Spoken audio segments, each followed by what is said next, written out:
Good morning. So I'm going to pick up from Kunal's talk, who made some points about evidence for incarnation and experimental methods, various experimental methods he's using, and also the kind of ITS theory that offers a natural explanatory framework for these kind of phenomena. So I come from a physics background. I have a PhD in theoretical physics, and so I'm going to take a physicist approach to a particular problem. That of the key question here is: can quantum mechanics accommodate mind-matter interaction? And we'll see in a moment where quantum mechanics comes in. So I'd like to offer really a couple of arguments to answer that question in the affirmative.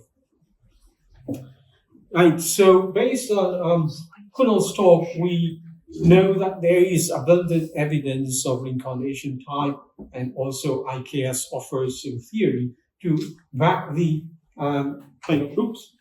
supposition that mind and body are distinct entities. So this is a slide borrowed from Kunal's talk that essentially makes that point, that mind and body are separate things. Now, the IPS framework goes a bit further in that it states that there's something additional to mind and body, the consciousness of the subjective entity, which is a manifestation of Atma, or non-material soul. But these two, the mind and body parts, are somewhat aspects of some underlying material substance. So mind is kind of subtle matter, if you want. So the physics bit is actually around here, so that's where physical laws are applied.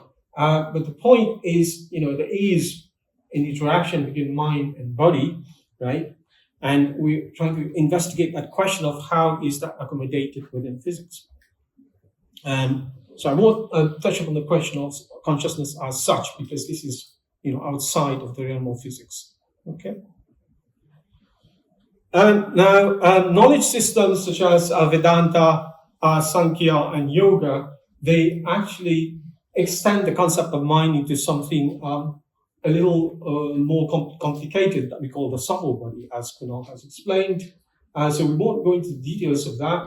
On one level, in terms of functionality, we can characterize the subtle body in terms of three aspects, which is identity, intellect, and mind. On a more detailed level, yoga scriptures go into various details about the components, the structure, and the dynamics of the subtle body. And this might include things like you might have heard nadis and chakras and prans and things like that. So these are energy channels and energy centers in the body. So this gets quite complicated, and so there is some intricate dynamics operating between the subtle body and the gross body. But for the purpose of this talk, I'll be trying to keep things simple, both in terms of the IKS theory and in terms of the physics as much as I can, and just take mind as the subtle body, kind of simplify that to just mind, and then focus on the mind-body interaction in a generic kind of way. So this naturally leads us to the question of whether can mind and matter interact within the realm of physics. And physicalists have very strong opinions on the subject, as we all know. So there's a couple of examples here. So the philosopher John Hodgman, in 1981 in an essay, he states that the price of mind-body interaction is violation of the laws of physics. Now, this is a very strong statement, and this was reiterated in somewhat similar way by the physicist Sean Carroll, who states that non-physical effects are in violation of the core field of particle physics. Okay, so we'd like to examine these claims a bit more closely, because these statements like this often go unchallenged. So I'd like to offer an argument or two, to really delve into that question and see whether that really holds or not. So that's our basic question. Does a causal mind contradict the laws of physics? So the argument goes that, mind is a product of brain, and the brain is governed by, neurons, and neurons obey the laws of physics eventually. And so the argument is framed in terms of what's called physical causal closure, which is basically the idea that physical systems, the brain being one, for example, is completely explained by physical laws, and there is no possibility of influence from non-physical effects, right? And an argument that's often offered in support of that is energy conservation. So we'd like to really ask, okay, what is the argument here? Are we really saying that a causal mind is contradicting the laws of physics, or is the argument about physical causal closure? So if it's the latter, then the problem is that physical closure is not itself a law of physics. Okay, so energy conservation is, but physical closure is not. And it turns out that we can have mental influence on physical systems that do not violate conservation, right? So I'll go into this in a minute. So that's the statement. Non-physical mind influencing matter is not inconsistent with physics. It might not be consistent with physical causal closure, but that's a debatable metaphysical position. It's not a law of physics.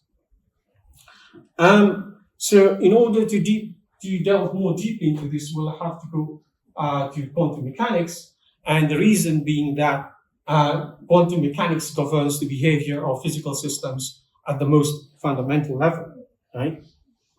Now, the point about quantum mechanics is that it's a probabilistic theory, and so the question that we're asking here, the key question is, are we able to modify quantum probability distributions with a non-physical mind, right? So that would entail a strongly causal effect of mind. So that's what we're going to explore. And I'd like to offer a few possibilities here. So it's almost trying to answer the question by construction, right? And I won't be able to go over all four of those. So the ones I'm going to go into detail on are the ones highlighted in blue. So the first possible mechanism for this is by way of influencing the time evolution of physical systems. And I'll explain what this all means in a minute. And the second one is by influencing the ensemble itself. And these work in two different ways. So this one, if you want, would be the most obvious way that one could think of. This one is somewhat less obvious, and it's not an argument I've seen before.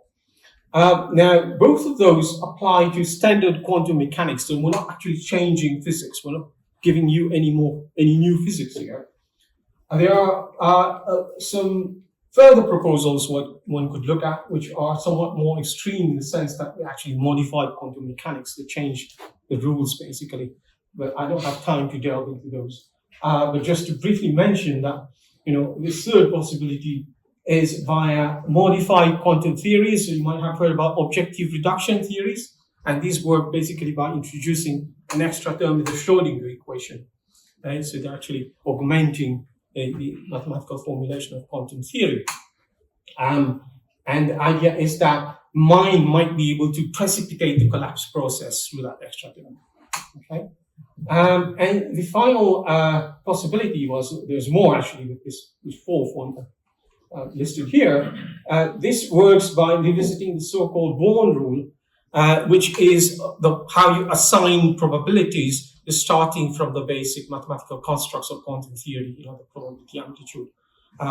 And this is an independent postulating quantum mechanics, it turns out. So that means we can tinker it, we can change it without actually changing anything else in quantum theory.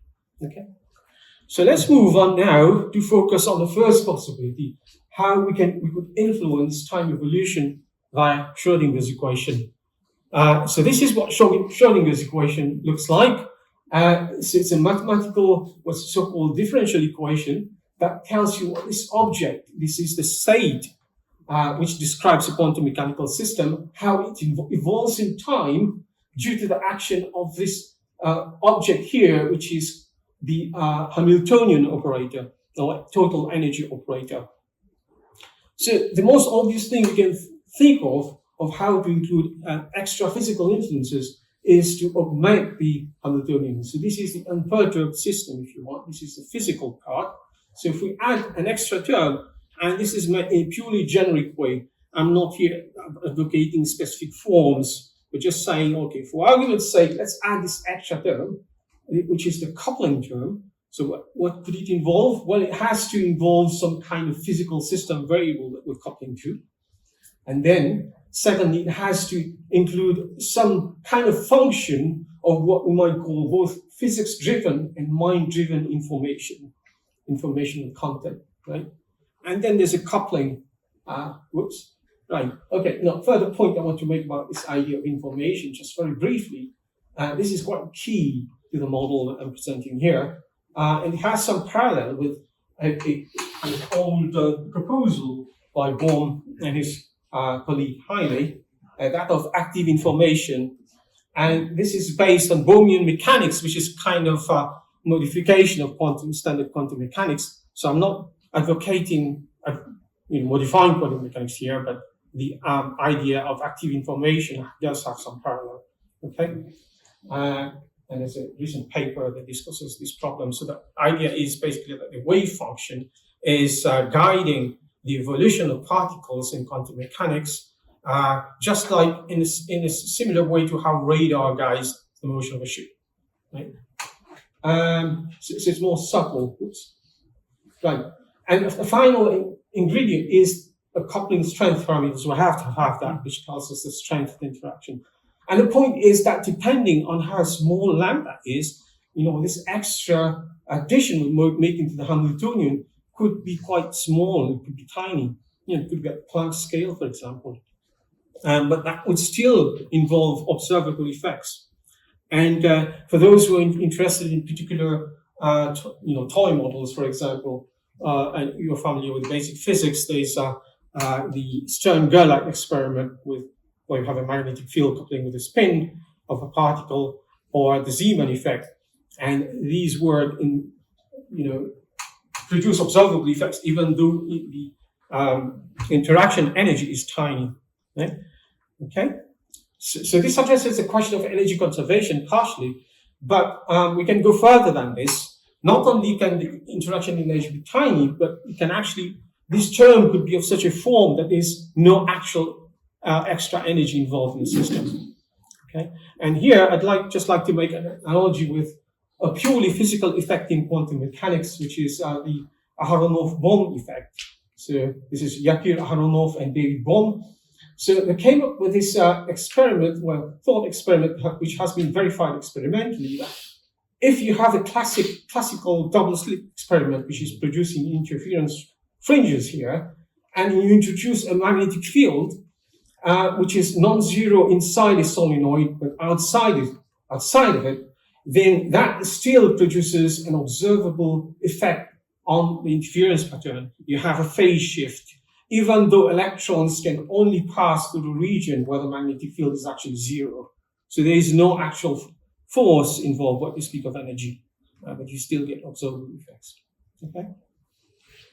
So if physical effects can do this, so why not mine? Okay. So let's move on now to the second mechanism, which in some sense is newer and actually hasn't been discussed very much before. Oops. So this is influencing ensembles via boundary conditions, via constraints. So let's talk briefly about the role of boundary conditions in physics. So what's that? Well, it turns out the laws of physics, such as Schrödinger's equation, must be supplemented by initial conditions and boundary conditions. So this is your starting state, and also any constraints that are acting on the system. Otherwise, if you just have the equation of motion, you can't solve it. It's not mathematically well pushed, right? And that's where a lot of the complexity comes in. So I haven't seen this emphasized so much. People wear T-shirts with Schrödinger's equation written on it. but nobody ever shows the ugly boundary conditions. That's not very elegant, but that's where real world complexity lies, and that's what actually happens in the world, right? So I'd like to illustrate the role of these initial and boundary conditions by comparing classical mechanics CM with quantum mechanics. So in classical mechanics, you have a situation like this, where if you have an initial state, then it propagates deterministically to final state, and there's nothing you can do about this. In quantum mechanics, you can have several possibilities because QM is probabilistic, right? Now, in terms of information specification, that means in classical mechanics, you can only specify initial conditions. If you try to create more, then you can protest, this is too much information, this is overdetermined. In quantum mechanics, you can specify both an initial and a final state.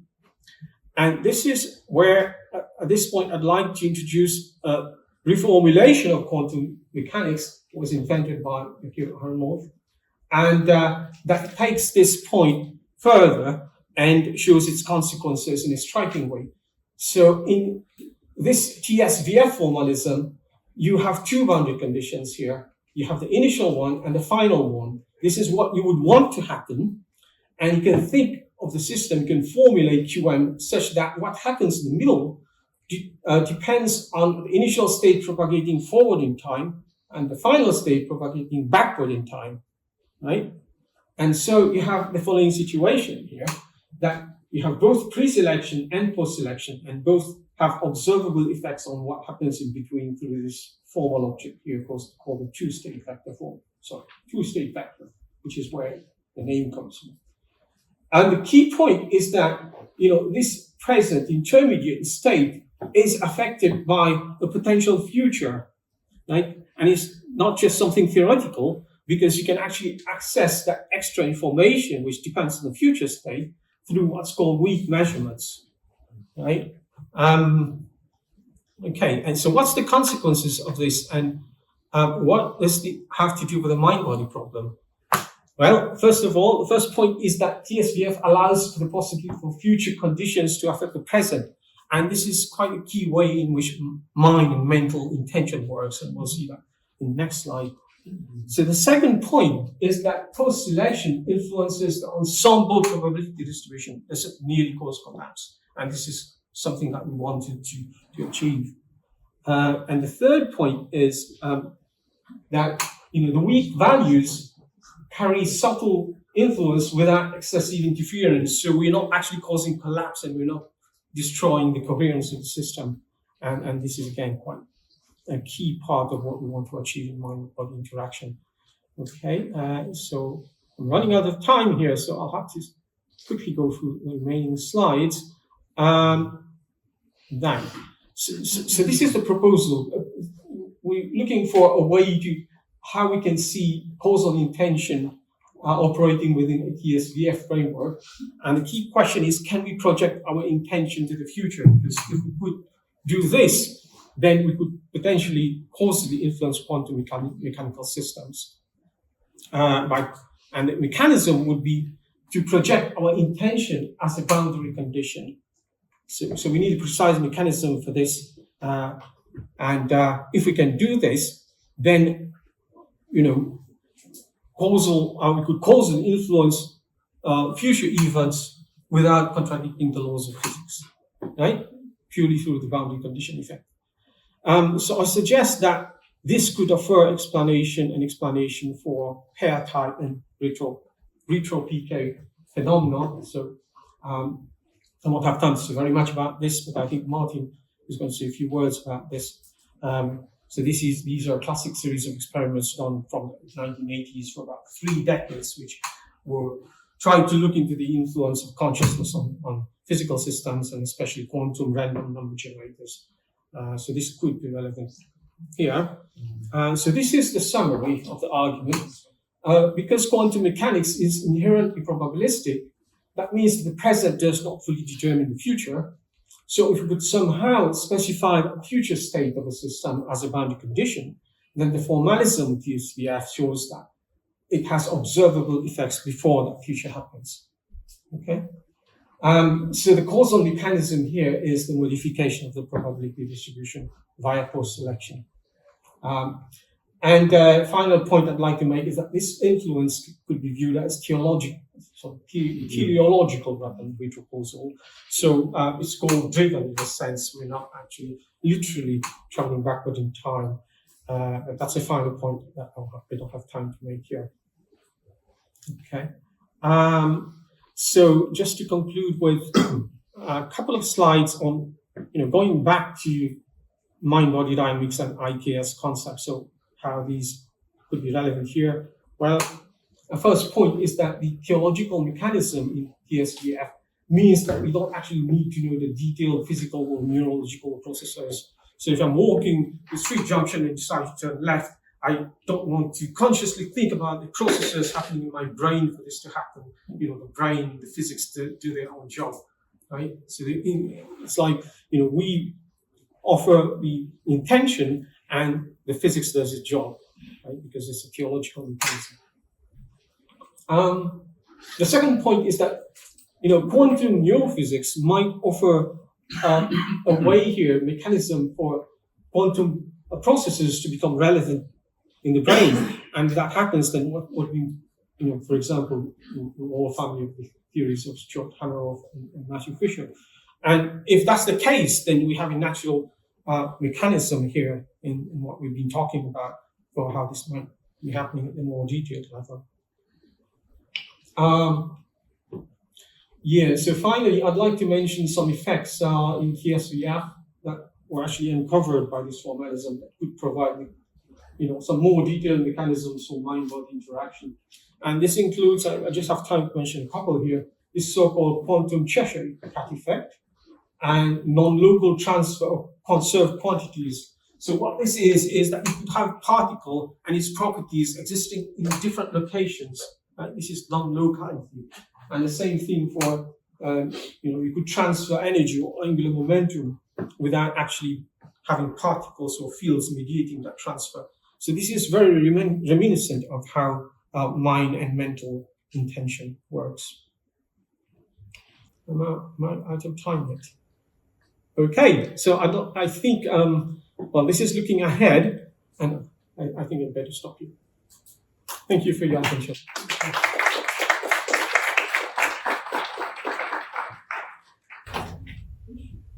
We can take a couple. Yeah, a couple of questions? Quick ones. Quick ones, please. Yeah. Could you say if John Cramer's transactional interpretation of quantum mechanics is similar to Euclid and Aronofsky's approach? Are they similar or not? If you are familiar with John Cramer's transactional interpretation of quantum mechanics, also future affecting the past. Yes, I know a bit about it, not as much as TSVF. I think there are points of commonality, but this is not merely a reinterpretation. This is actually a reformulation, and it's not doing anything new to quantum mechanics. It's just emphasizing different aspects. Final question, please. Anyone? Yeah, I would like to make some comments actually. No comments. No comments. No comments, please. We can have a discussion afterwards. Yeah. Yes, please. Is it possible that the wave doesn't collapse anyway, and it's really just our blink wave? It's like our perception that we choose to see that probability versus that probability. Yeah, it's a good point. I'm glad you mentioned collapse because this has nothing to do with collapse at all.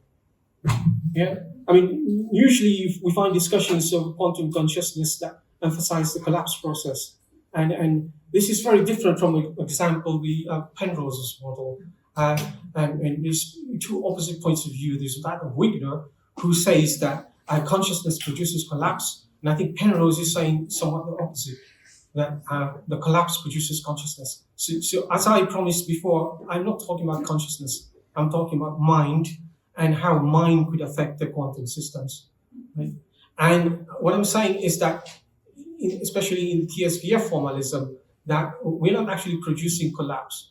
This is mechanism that's totally independent of that. In fact, I emphasize the point that the weak measurements, the weak values don't actually produce correlation. Thank you.